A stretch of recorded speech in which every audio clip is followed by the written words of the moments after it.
flow. I will call it conversation. Not so much a lecture, so that we can relate with what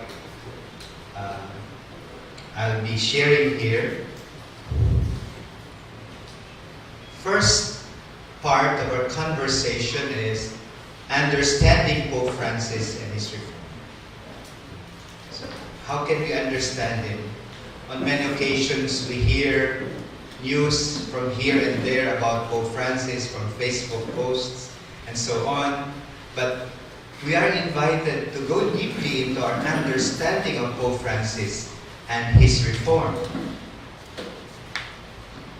Second element of our conversation is a current reading of reality. What's going on in the church?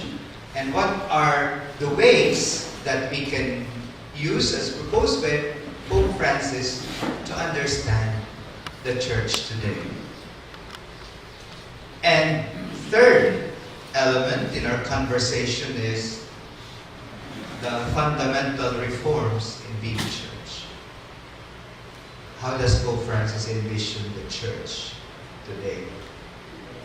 And in what way can we participate in that journey of renewal in the church? So let's begin with the first one. I just want to be aware of the time because I can talk for until 12.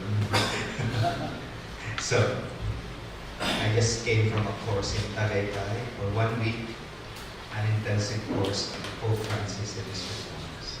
So this is only an appetizer, it's like an overview of Church Francis and his reforms. So let's go to the first element, understanding Pope Francis and his reform. But before we do that, let's do an excursion, called excursus. A question on the continuity and discontinuity. This is a very important discussion because many commentators say that Pope Francis is not doing anything new. He's actually interpreting and implementing the Second Vatican Council. That's very important for us to understand. He's actually interpreting and implementing the Second Vatican Council. So it's a question of continuity and discontinuity. If probably for some of you have studied in theology, there is what we call the hermeneutics of continuity and the hermeneutics of rupture or discontinuity. But let's see this from the three popes: Pope John Paul II, Pope Benedict XVI, and Pope Francis. This is just a short context to understand Pope Francis.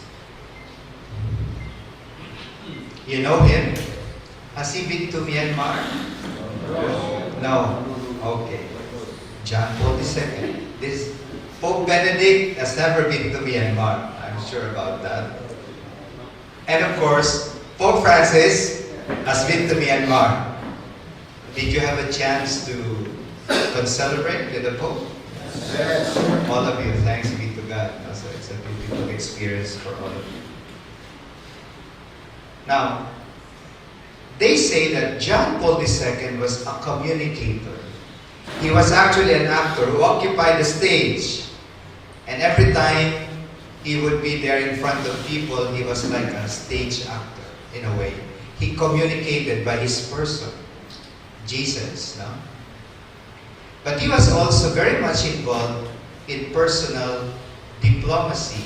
In fact, in the events of 1989, with the collapse of the Berlin Wall, and also what happened in Russia, we find the hands or the way in which John Paul II was able to facilitate changes in regime.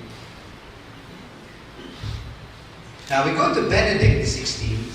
They perceive him to be intellectual, a theologian. In fact, for many years, many of you know, he was the prefect of the Congregation for the Doctrine of the Faith.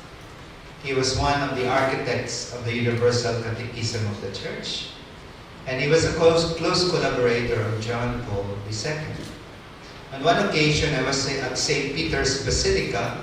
I was going out and I overheard the janitor of the Basilica saying, our Pope is really happy just to stay in his room, in a way.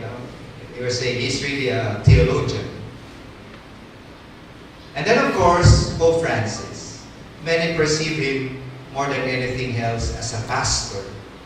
He's coming from a pastoral experience. Therefore, going to Rome is really a continuation of his pastoral vision, of his shepherding. And here, some commentators say that he's actually towards the renewal of institutions, of structures of the church.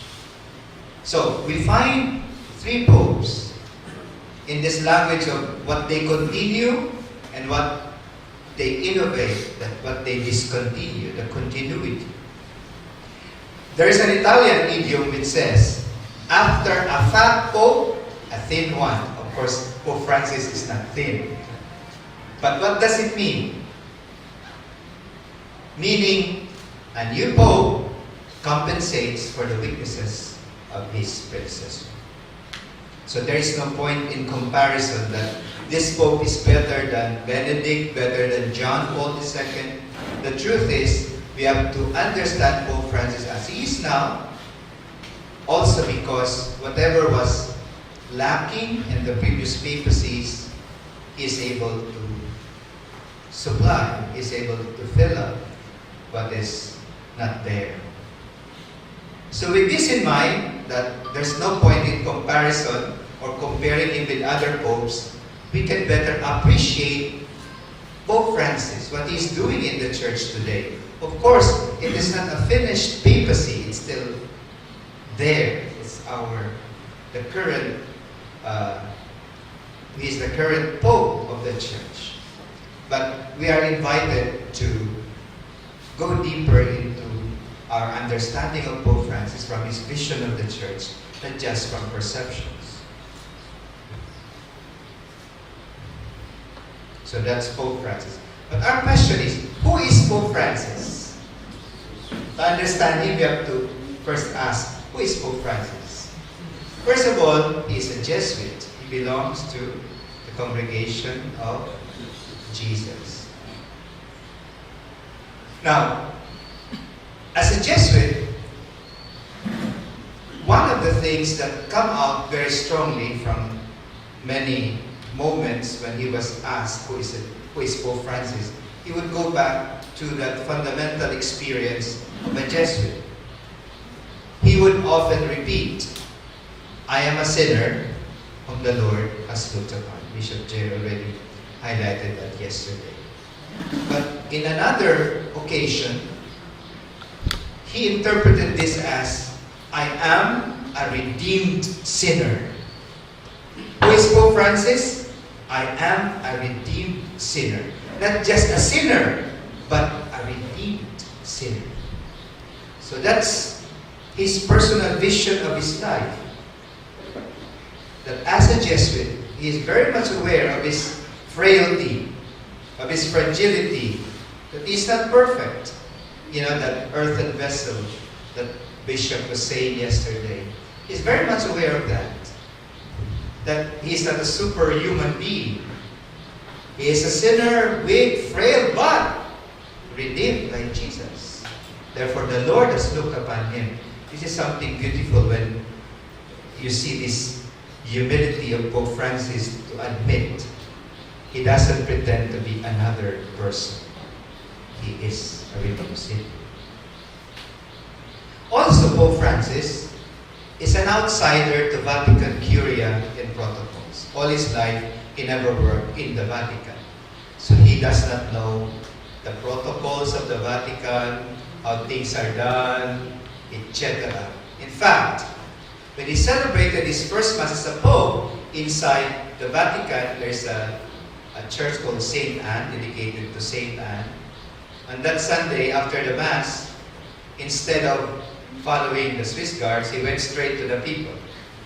So can you imagine the Swiss guards having a hard time trying to control the people and trying to secure the Pope? And later on, he was told by the chief of the security of the Swiss guards, "Your Holiness, your security is our concern. Please follow our security protocol." Now he does follow that. But he was not really used to that.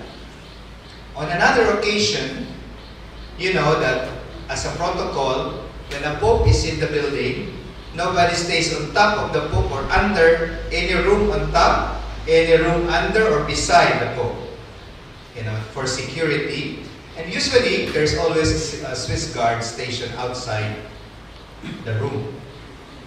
So, when he decided, also out of protocol, to choose to live in a very simple room, not the papal palace, a very big palace that could be equivalent to 2 football fields.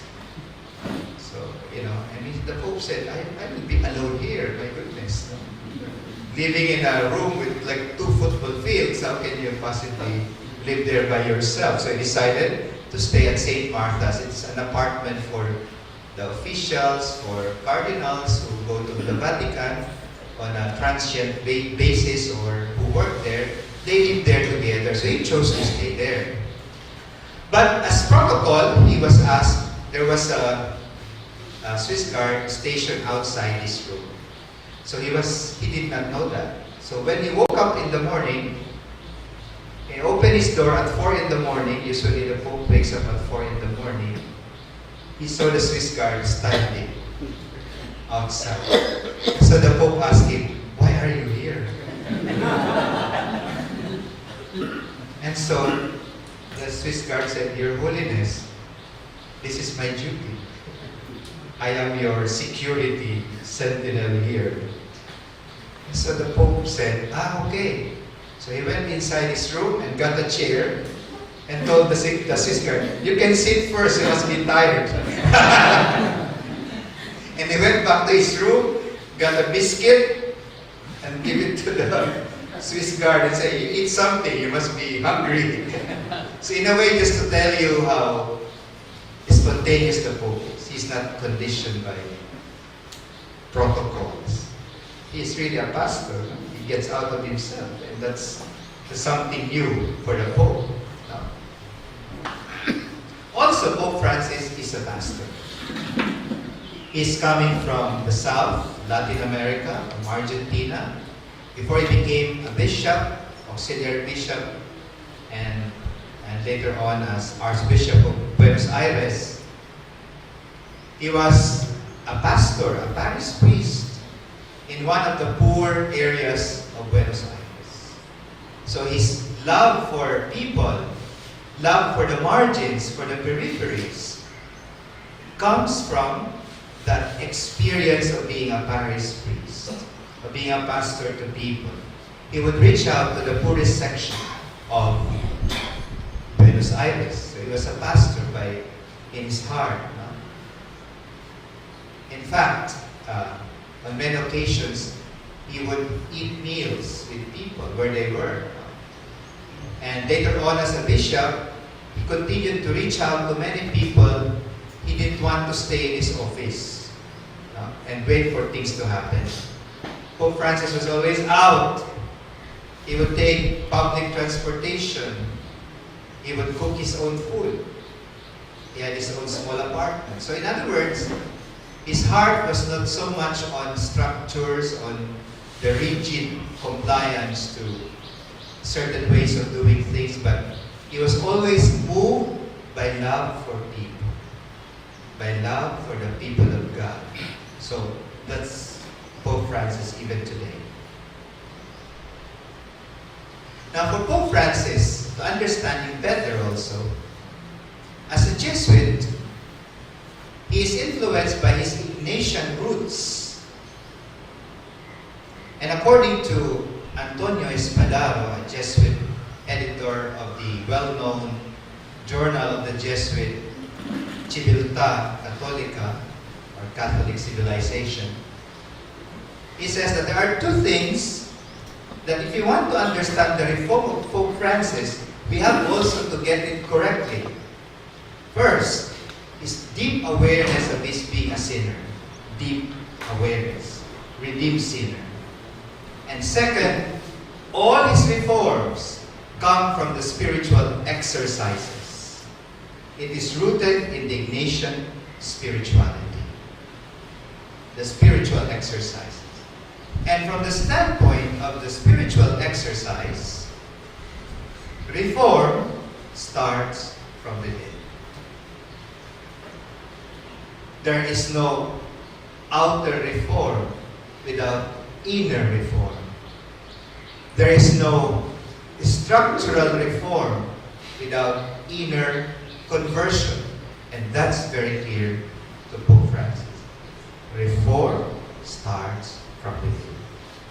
And what does Pope Francis understand when he says reform starts from within?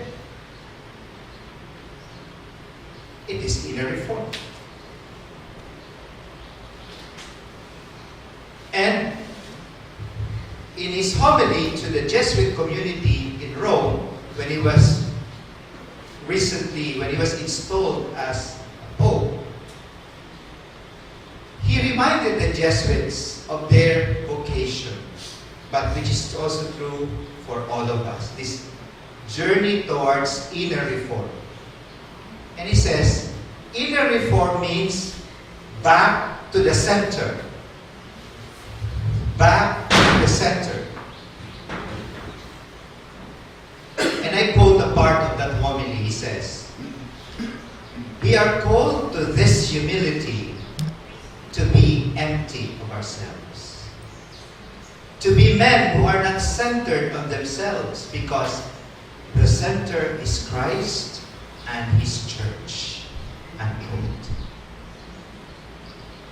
So in other words, for Pope Francis, inner reform means we are emptied of our egoism, of our self-centeredness, because our center is Jesus Christ and His church. So this is the conversion that all of us are invited by Pope Francis when we talk about reform that starts from within. Inner reform. Inner reform doesn't mean struggle, just struggle, but go back to Jesus Christ as the center of our life. Center of our life. It's a very beautiful thought every time I reflect about it. No? As priest, what is the center of my life?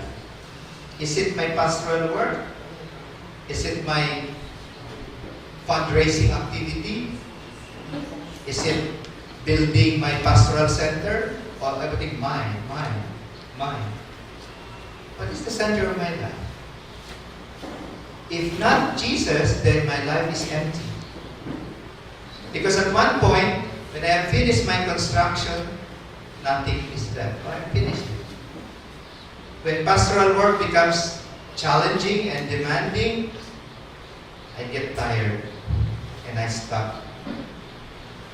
So, is Jesus the center of my life as a priest? This is the invitation of Pope Francis. So when we talk about reform in the church, it doesn't start outside. Everything starts from within us when you talk about reform. That Jesus becomes the center of our life.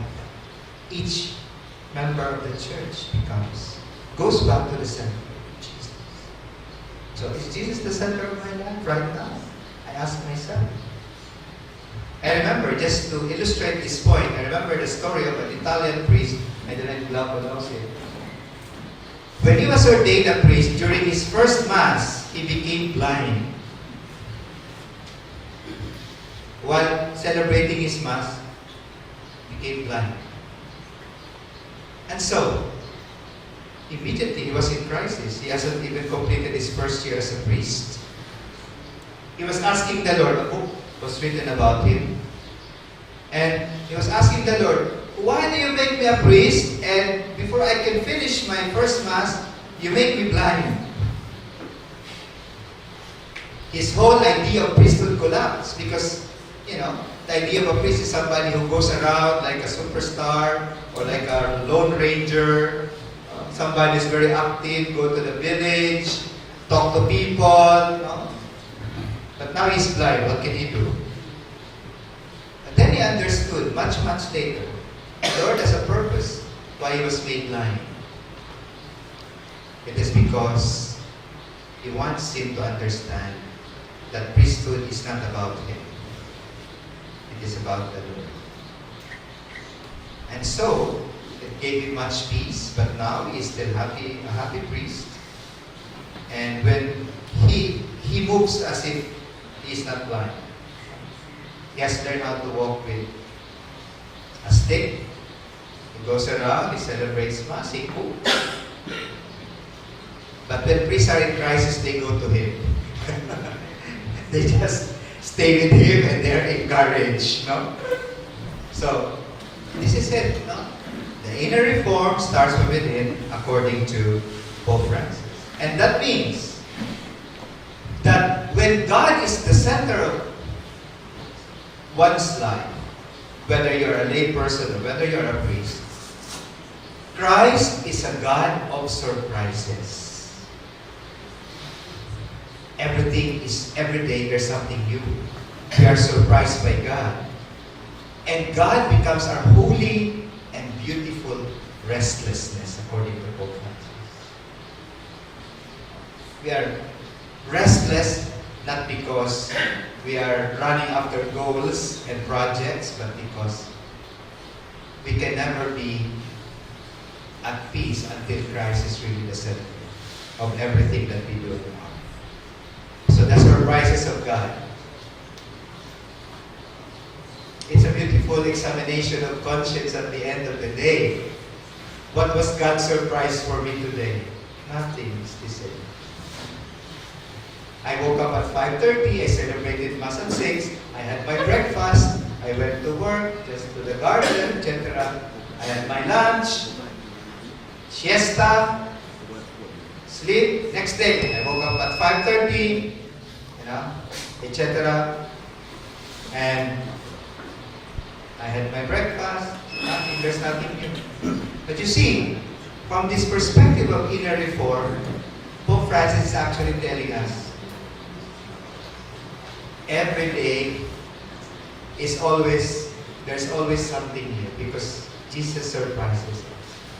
So, our life becomes a divine adventure in a way from this perspective of Pope Francis, back to the center. Now, at the heart of reform of Pope Francis is a very big word, discernment. Discernment. Very important for a Jesuit, for the Ignatian spirituality, the word discernment. Bishop is trained in helping people discern. So, but for the Jesuits, discernment is not just a method that you use when you have a problem, you do not know what to do. Let's do discernment. But for a Jesuit, discernment is a way of life. It is a day-to-day experience with God. Discernment.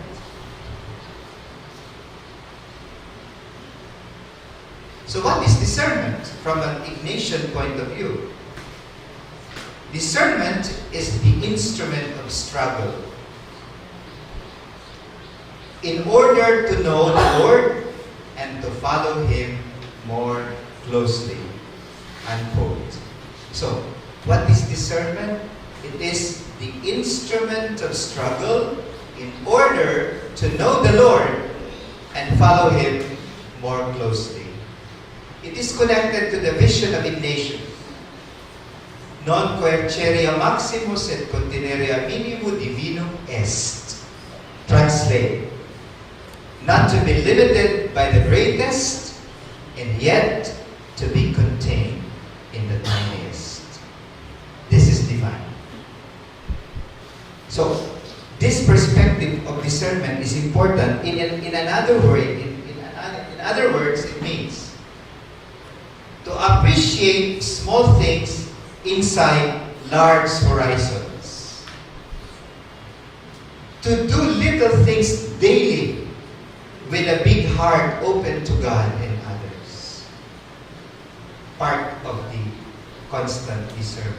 To appreciate small things inside large horizons. To do little things daily with a big heart open to God and others. I think this is what Pope Francis has been doing. Has been showing us in his life. Just to tell you one story. You know, you cannot expect a Pope to celebrate Mass, wedding Mass, all the time. In fact, seldom you hear a Pope solemnizing a marriage. But recently, in the Vatican, one of the Swiss guards was getting married to a Brazilian beautiful lady who happens to be also a youth of the Popular, I think. I'm not sure. Anyway, so they were there waiting for the processional, and the priest who was asked to solemnize the marriage entered the sacristy, and he saw the Pope there smiling. And the Pope told this priest who was supposed to celebrate the wedding, "Can I do this wedding?" And of course, how can the priest refuse the Holy Father? So, of course, Your Holiness. And even the couple was surprised to see the Pope when he got out of the sacristy to solemnize the marriage. Just to give you an example that for the Pope, his role as a Pope is not only meeting dignitaries and diplomats, going to big meetings, even that solemnizing a marriage of a Swiss guard and his wife is something normal. Because he wants to do it out of love for that Swiss guard who's been serving him. So do little things daily with a big heart open to God and others. What a liberation in our lives. No? I wash the dishes with a big heart open to God and others. No? I cook out of love for God with a big heart open to God and others. Little things of every day. Part of our discernment. Not only when we are in crisis, when we have problems, when we have to decide whether I'll accept my assignment, the assignment from my bishop. No. Little things, always with a big heart. No? So that's very important for discernment. But indignation spirituality, we have to be aware of some temptations against discernment. The first temptation is what we call the temptation of idolatry, which is to reduce the gifts of the Lord or the Lord Himself to our selfish categories. That's idolatry. That's just having statues of the saints in our room. But that our self becomes God. We reduce God into our own perspective. That's a temptation of idolatry. If God doesn't agree with me, He is not correct. That's a temptation against discernment. No? And you say, "Oh, this is what I think what the Lord wants me to do." Are you sure? Maybe that's what you think you want to do. So sometimes we fall into that. Our selfish categories color the way we look at the will of God. But is it really the will of God for us? There's also the temptation under the appearance of good. To believe that the church is being distorted and we must save it. A lack of faith in the power of God who always dwells in His church. What is this? This temptation under the appearance of good, no? That if I don't do this, the church will suffer. I should be able to do this one. As if that the salvation of the church depends on us. Sometimes as priests we're tempted by that. That as if everything that we will do will save the church. It's Jesus who saves the church, not me, for God's sake. It's not me, it's Jesus. So this is always, and spiritual writers would always say, only do the good that God wants us to do. Don't do the good that God does not want us to do. And that's the way we remain in the will of God. So, if it's God's will for me now to talk, to share, I do it for God. Yeah. But it's not God's will for me now to have merienda here, just to give you a very stupid example. So, I only do the good that God wants me to do. So, not the appearance of good, but really the good that God wants me to do. So, this is one temptation against discernment when we insist that this is the good that God wants to do, but in reality, He wants another thing.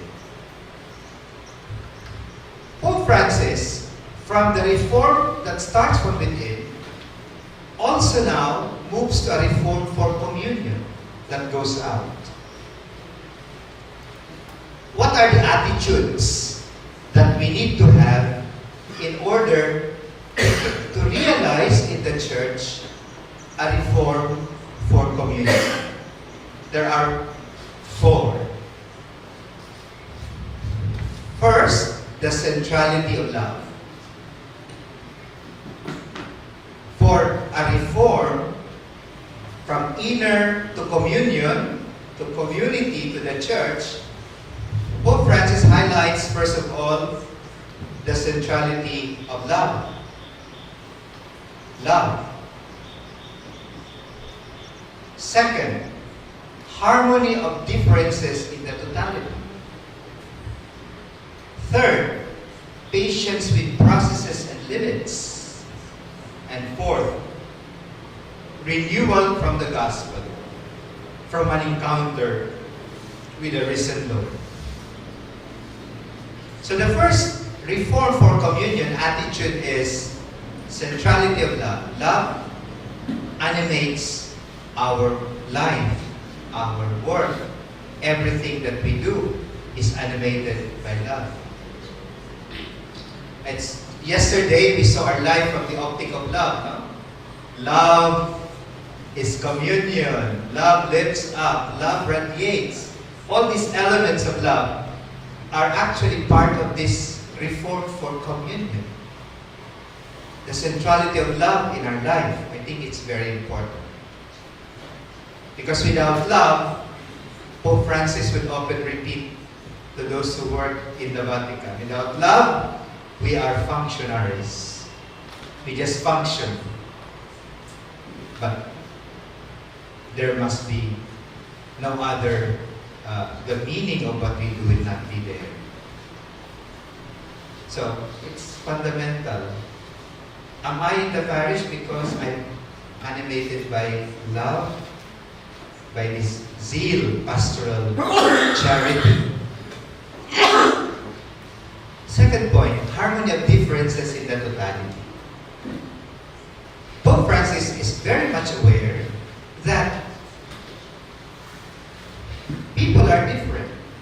There are different situations, different talents, different charisms in the church. And therefore, we see differences not as they are in themselves, but from the perspective of the totality. I cannot make in my parish everyone to be a member of Legion of Christ. No? I was a parish priest in the church there in the Philippines, and we have a neo-catechumenate community there. And one of my assistants, I had 3 assistants in that parish. It was a big parish. One of my assistants said, I can celebrate any Mass except the Mass for the neo-catechumenate. It's about 3 hours, 3 to 4 hours. If they all of them share, it becomes a very long Mass. But in my heart, I said, of course, we have to allow differences in the parish. There are different ways of building up the faith, and the charisms in the church are part of this community.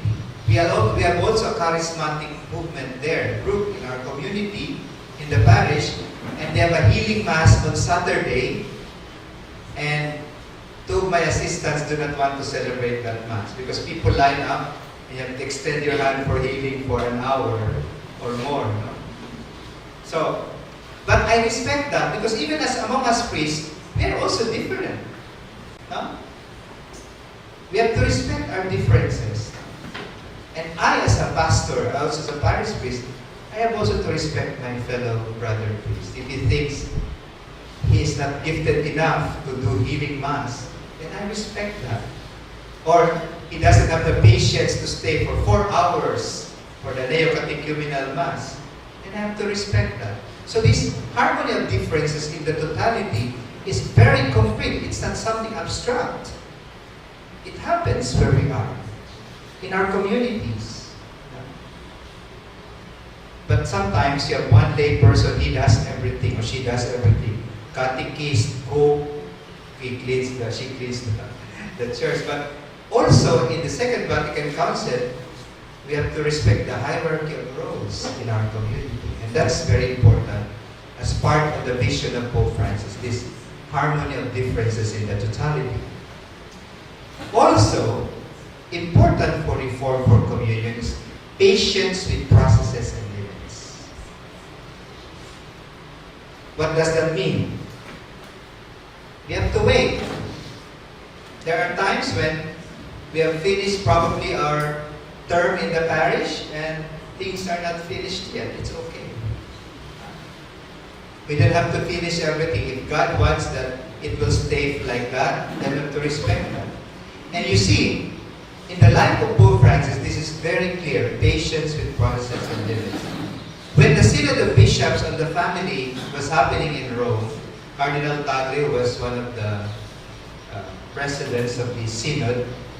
He used to say, he shared that during the deliberations of the bishops during the Synod, the Pope would simply be quiet.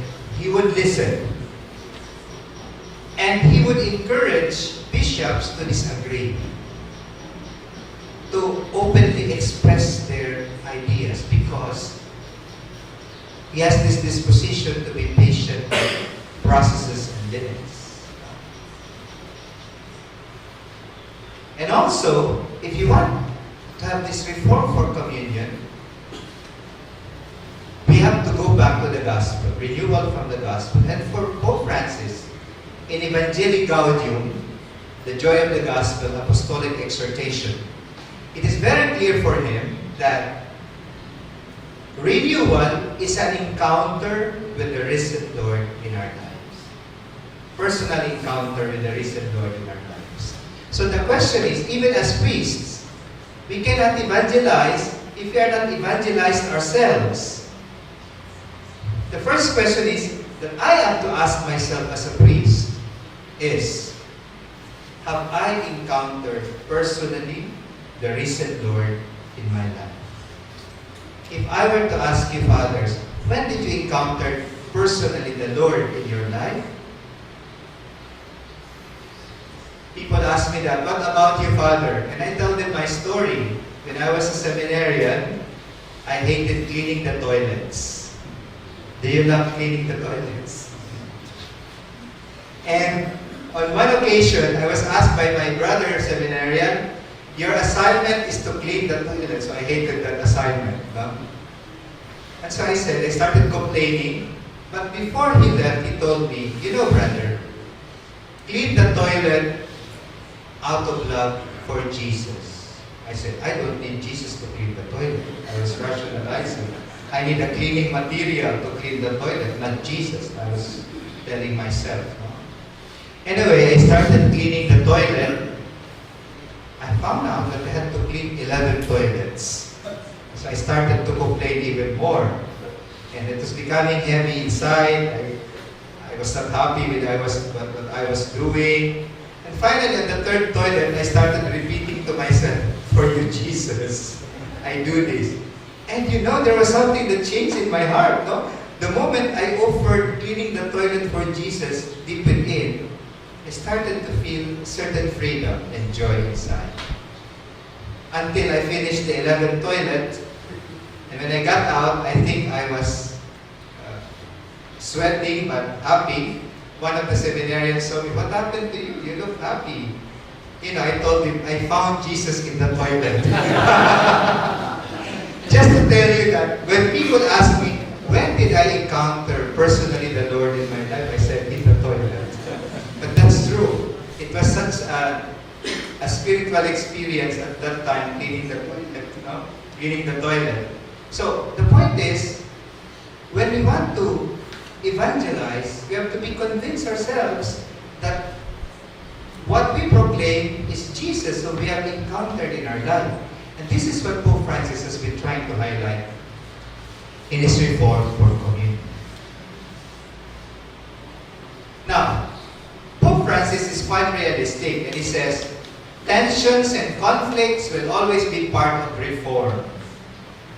Our inner reform and our reform for communion will always be with tensions and conflicts. Personally, of course, when we try to confront ourselves, there will be tensions and conflicts. And when we extend this reform to our community, to the church, there will always be tensions and conflicts.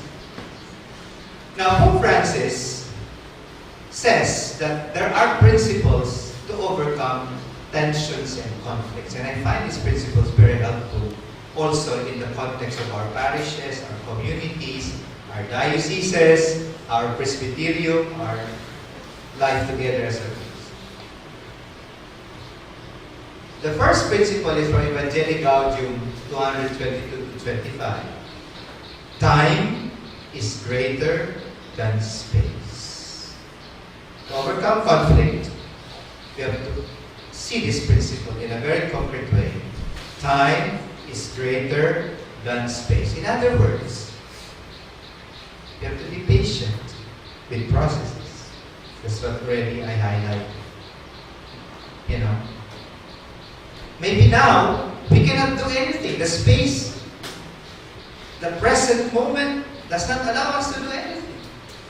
We have to be patient. We have to wait for the right time. So time is greater than space.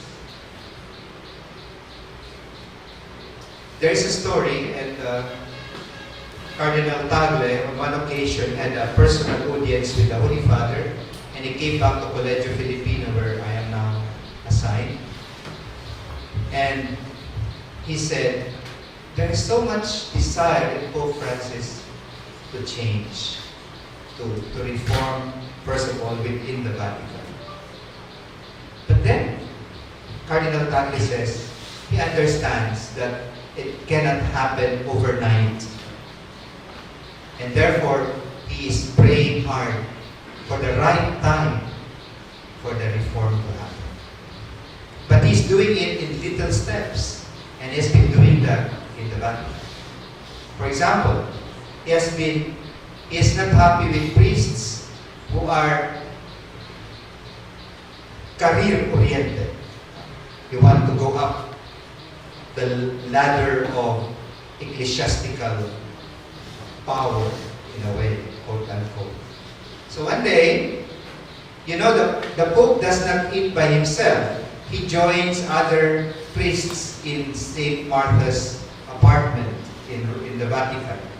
So he lines up, he gets his own tray, he gets his food, and sits anywhere he likes for the meals. That was in the early first year of his papacy. He happened to sit in a table where there was this priest working in the Vatican. And so, getting to know the priest, the Pope asks this priest, "So, Father, how long have you been working in the Vatican?"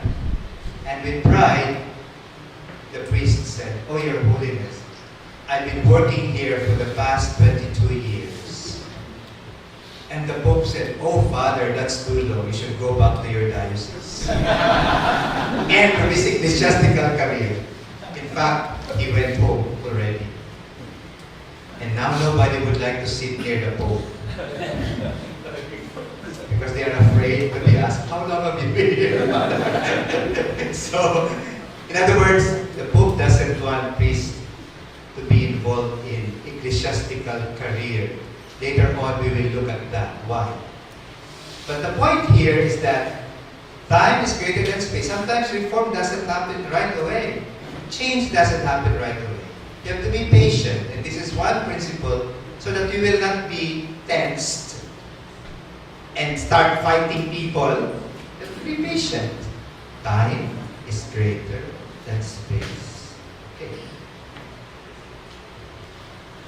Second, reality comes first before idea.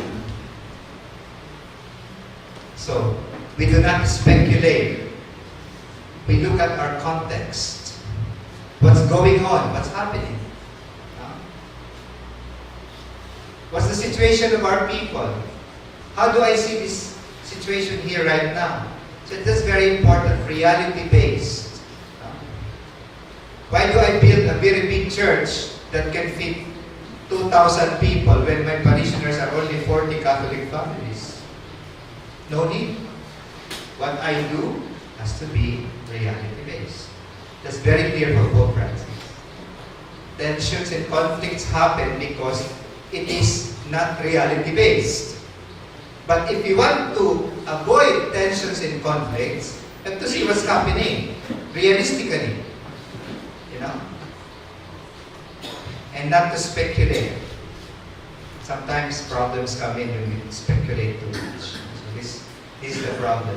Like among us priests. If there are conflicts, it's because we do not know each other that much. And I was very happy during this year. Get to know each other better. And that will avoid conflicts and tensions. Acceptance will be there if we know each other better. Otherwise, there will be conflict. So reality, third principle. Unity prevails over conflict. For Pope Francis. At the end of the day, unity should be preserved. So if you have conflict with a fellow priest, at the end of the day, do you reconcile? Or do we reconcile? Or we allow the conflict to stay until your 25th sacerdotal anniversary? No. If there is a conflict, then we resolve. And last principle, the whole is greater than part. To see the big horizon. Not just to be short-sighted. This is only what I see. But to see the big picture. The big horizon. And this is what the Pope has been doing. He does little steps, but he doesn't lose sight of the big picture of the big horizon. Okay, we are running with...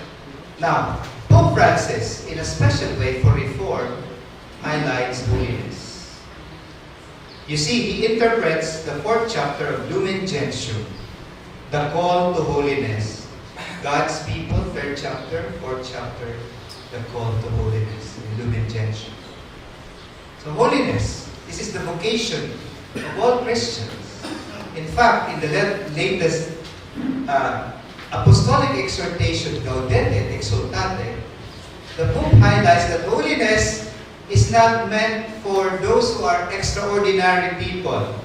It is meant for all of us ordinary, frail human beings. We can be saints. Do we want to be holy? For some of us, it might be corny. But that is why we are priests. We have to be witnesses of this vocation to holiness, to be men of God, before anything else. Men of God. So this is our challenge. If you want reform, within and outside the church, we have to go back to this fundamental vocation of the church, holiness. And Pope Francis has been trying to invite us to go back to that. But holiness means conversion for Pope Francis. It's not just a personal thing. It has many dimensions. So what does holiness mean for Pope Francis? First of all, change of mindset. So it's not just staying there in front of the Blessed Sacrament for 3 hours, its arms outstretched. No. A real holy person allows himself to have a change of mindset. Also, a change of lifestyle. The way we live is changed. Change of relationships. Our relationship with others is changed when we strive to holiness. Change of structures happen from the optic of conversion. You know? And then change of leadership. Not that we change our bishops, but the attitude while we are leaders is also changed because of holiness. And therefore, this holiness from the language of conversion is also a missionary conversion. It is an ecclesial conversion. It is a pastoral conversion.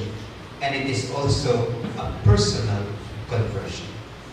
All these dimensions put together constitute the challenge to holiness, which is both missionary conversion, ecclesial conversion, pastoral conversion, and personal conversion. Don't worry, I can share this one with you. This is not mine anymore. We will give it just to the secretariat, and hopefully they can, when you put your contact information, etc., email probably, we'll send it in PDF file so it's easier to send. Let's go to the second aspect. Current reading of reality. Pope Francis says there are three temptations of the church today. So he's very realistic. First temptation, reduction of the gospel into an ideology and psychology. Feel-good spirituality. Or simply a social work. The gospel is not simply NGO, social work. It's not simply a feel-good spirituality when you close your eyes and see the Lord. No. Pope Francis says it's a way of life. It's life itself. The challenge is us to put it into practice, the gospel. Another temptation is functionalism. Pope Francis says, what is functionalism? When we run the church like a business. I'm not sure if it's true here, but in some other context, it's true. No money, no baptism. There was one priest, he went to the village, and after the Mass, somebody approached him, Father, can you baptize my child? Okay, give me 40 pesos. And that man said, I don't have money, Father. I can give you my chicken. A chicken for the baptism of no, it's very heavy. Just give me 40 pesos. I don't want to carry chicken down there. No, Father, please. At one point, the priest felt something pointed to his temple. It was a 45 caliber gun. What about this, Father? This 45? Because he was a communist rebel in the Philippines. And so finally the priest said, okay, I will baptize your child. But that's a terrible situation when that happens. When money comes first before service. We are not businesses. No? So, Pope Francis is actually telling us, this is one temptation in the church today, functionalism. People feel that we are running a business more than serving the people of God. So this is our challenge. Third challenge is clericalism. What is clericalism? It's not wearing clerical shirt. Of course not. But clericalism is the abuse of clerical power. The abuse of clerical power. In other words, I am a priest, I'm the king. Do as I say, otherwise, no. And Pope Francis would say it's occupying spaces. That's clericalism. When we occupy space and we become the point of reference and not Christ, then we fall into the temptation of clericalism. So, just to give you an example now, Pope Francis within the Vatican itself, in order to initiate reform, has been doing this. Financial transparency and accountability. Now, the Vatican is a part of the International Anti-Money Laundering Act. There's transparency. Even if you go to the Vatican, even a cardinal, when he gets money from the Vatican Bank, he is asked, your evidence, where will you spend this money? What will this money for? How will you spend this money? They are asked, no? Just to be sure that we are simplicity of lifestyle and the organizational streamlining. In fact, Pope Francis numbered 3 councils together: family, laity, etc. It becomes, and the other one is family, laity, and I think Corunum, all one. It became the Congregation for Human Development in the Vatican. So it's streamlining. And then, he is very serious about consulting the leaders of the church. And he created this council of 9 cardinals representing all the continents. They have a regular meeting so that he hears, he listens to the voices not only from within the Vatican but also from outside the Vatican. What's happening in the peripheries of the church. That's very important for Pope Francis. Now let's go to the last point here. The fundamental reforms in being church. How does Pope Francis would like this church, this reform to happen in the church? First, towards a more synodal church. Synodos, Greek for walking together. Okay. Going, helping one another. So, when Pope Francis says he wants a more synodal church, he wants that the church, as God's people, there's no separation really between, the clergy and the laity as if it's another people. The clergy another people and the laity another people. We belong to one people. We are not two peoples. Whether we are a priest or lay person, we belong to one people. This is the idea of Pope Francis. Therefore, we have to be more synodal. In other words, we walk together. On the part of the hierarchy, we have to be more listening to our people. Listening church. That's part of being a synodal church. That means journeying together, more listening to one another. But also, in the life of a synodal church, the Pope envisions the church as an inverted pyramid. On the occasion of the 50th anniversary of the Synod of Bishops in Rome in 2015, Pope Francis, in a special way, highlighted that the church is an inverted pyramid. In the past, the structure of the church was conceived as a pyramid. On top, the Pope, the cardinals, the bishops, the priests, the deacons, and the lay people underneath.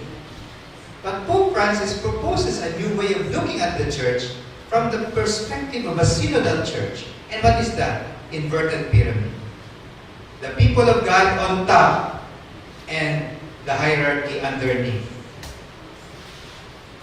I don't know if that's acceptable to many. But that's what the Pope has been trying to point out. But we will see that. The church, the top located beneath the base. Why? Because we support, we help, we sustain. You cannot support and sustain if you're on top. That's the role of a servant. To be underneath. To serve. A change of paradigm. Bishop has been repeating that. Change of mindset. And for the Pope, this is really the heart of clericalism when the authority is not service anymore. So the Pope says, this is because the only authority is the authority of service. And the only power is the power of the cross. So as priests, our only authority is to serve, nothing else. And the only power that we have is the power of the cross. Not even any other power. And the power of the cross means, I am ready to give my life out of love for God's people. Even if I have to die, I'll do it. I'm ready to give my life for the people God entrusts to my care. I hope we have that joy, sharing that the only power is the power of the Most. The only authority is the authority of service.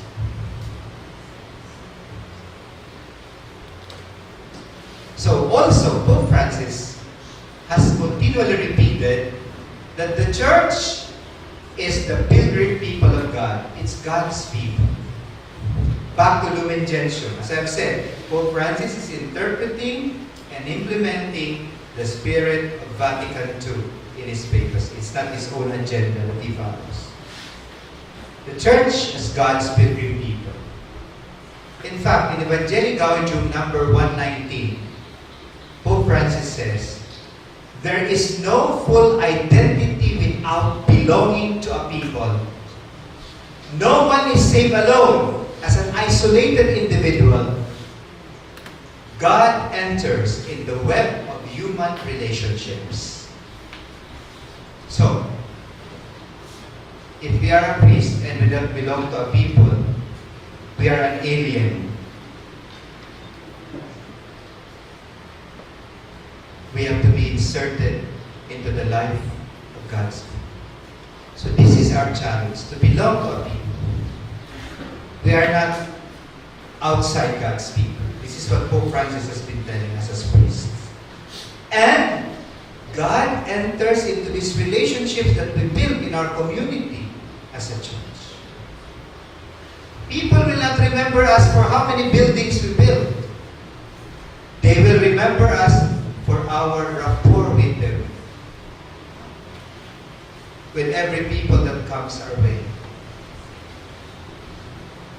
My new bishop was coming from a very poor diocese. And so when he was transferred to our diocese, many people went with him to bring him to his new diocese. So we were wondering what happened. And I realized that my new bishop, has this way of relating with people in a very straightforward way. To give you one example, when he was already our bishop in our bishop's residence, our old bishop did not talk with our kitchen person. But my new bishop took time to get to know each personnel in the kitchen, their families, how many children, And they were so encouraged by that act of the bishop. And besides, he would take his motorcycle, my bishop now, and he would surprise our kitchen personnel to see their house. And he was surprised that many of them did not even have a good house. So what my bishop now did, help them have a better house. And he would often go there to have breakfast with them. You see, what I'm saying is, of course, he's not a perfect bishop.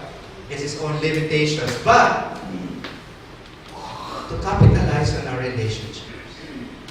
Evangelical relationships. Relationships rooted in Jesus. And that will build the church. Rooted in love.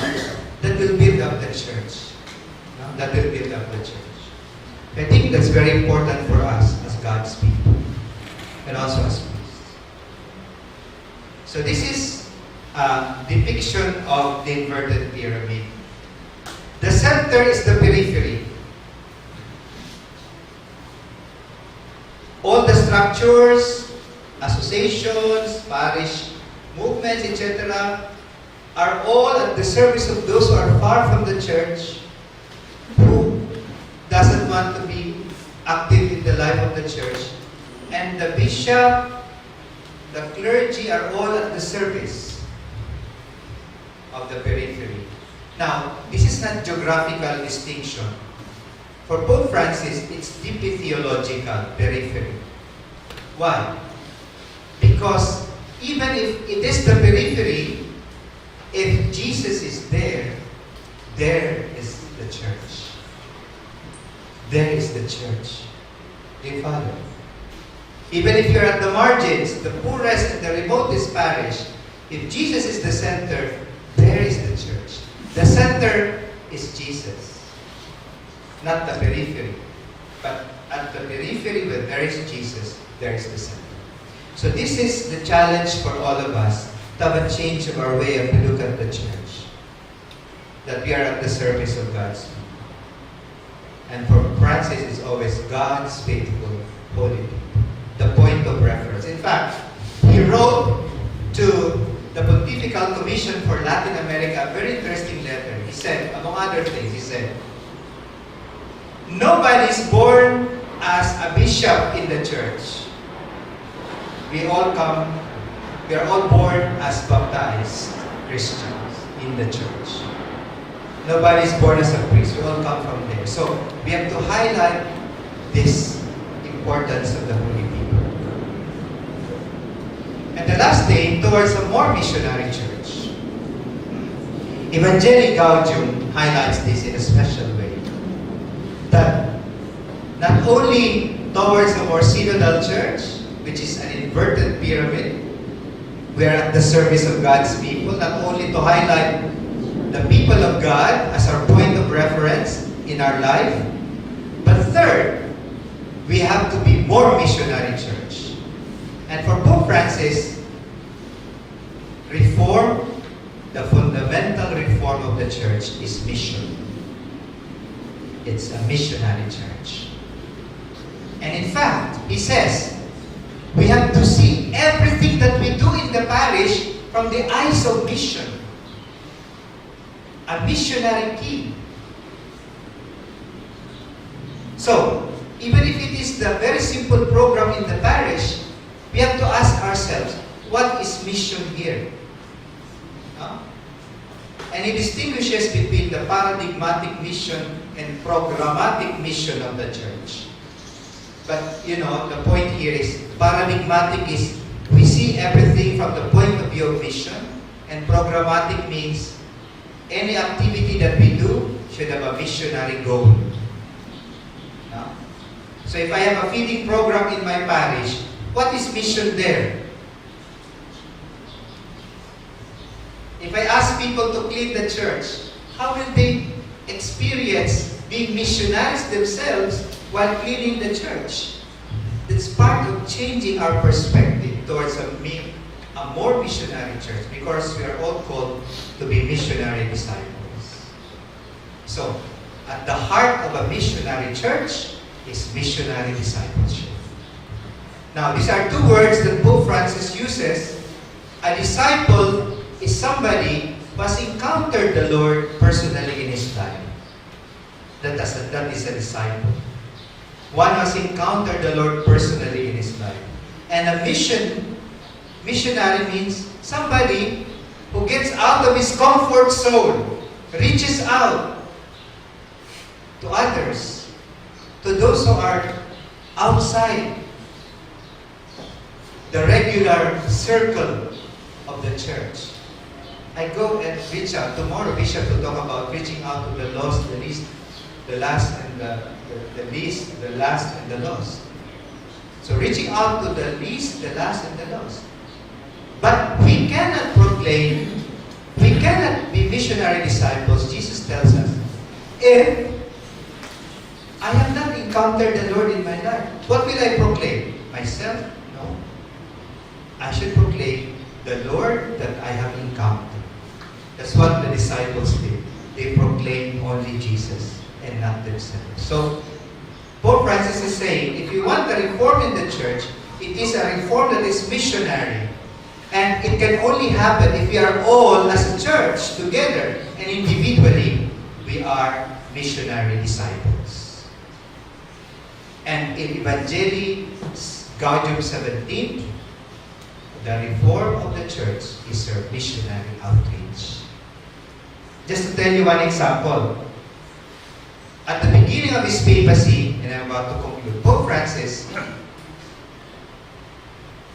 went to visit all the offices of the Vatican to get to know the offices.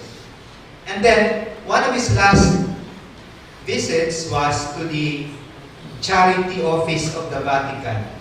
No? So there's this archbishop in charge with a big table. He sits there to welcome people asking for help. So when Pope Francis saw that, he joked. He told this archbishop in charge, "Your Excellency, your work is charity, isn't it?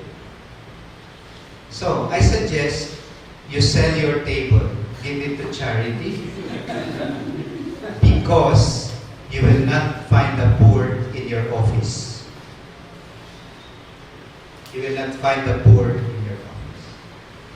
Of course, you cannot wait there the whole time. So Pope Francis is saying, in a joking way, but in a funny way, it says he likes humor, part of his spirituality.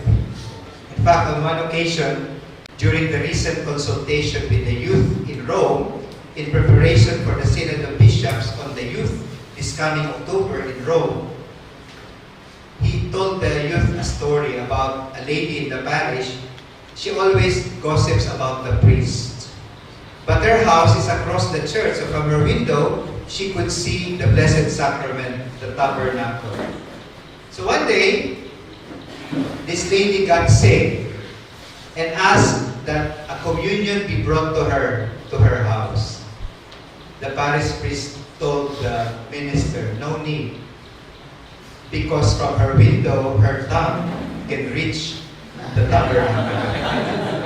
That's a joke to the youth, you know. But the point is, he liked these stories because it's part of this joy of our missionary outreach, in the sense that, you know, we are not confined to our comfort zones, our limited ways of looking at things, because we get out of ourselves, we reach out, we share Jesus, and only Jesus, that we have encountered in our lives. To all the people that God places beside us in the present moment of our lives. Missionary outreach. I tell you my personal experience about this, if you may allow me to do it. As a parish priest there in the Philippines, one day, our cemetery caretaker brought to me a child who was caught stealing something from the cemetery. So, at one point, I started to boil, to be angry. Then I realized, before I started getting angry at this boy, I have to ask why he was stealing. So I asked him, "So, why did you do that?" "Father, I am hungry." Because across the church in Naga, where I was assigned, there were some illegal settlers. No?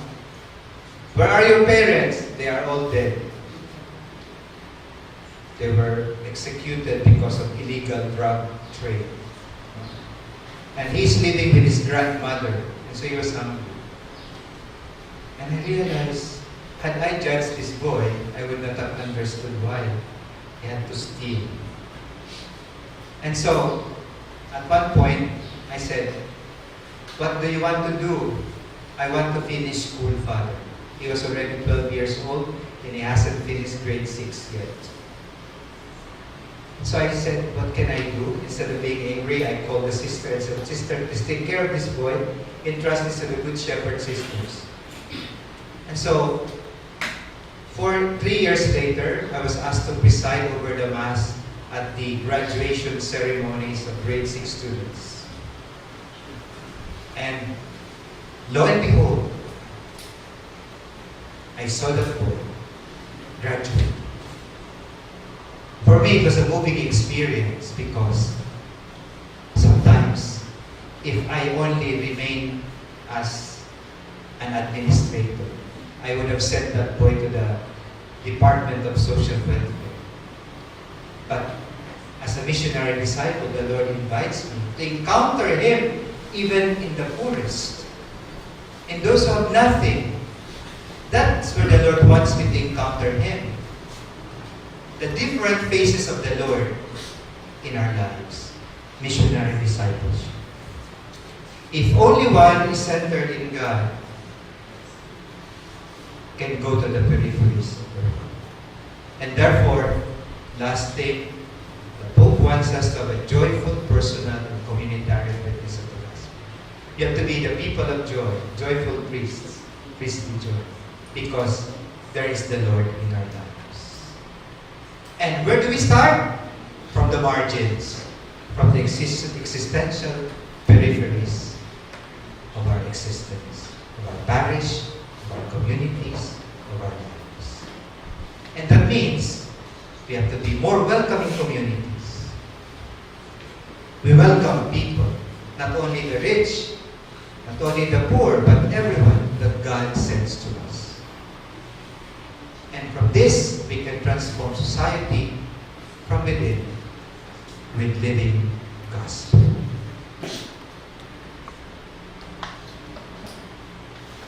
So, I will skip that and let's go to the conclusion.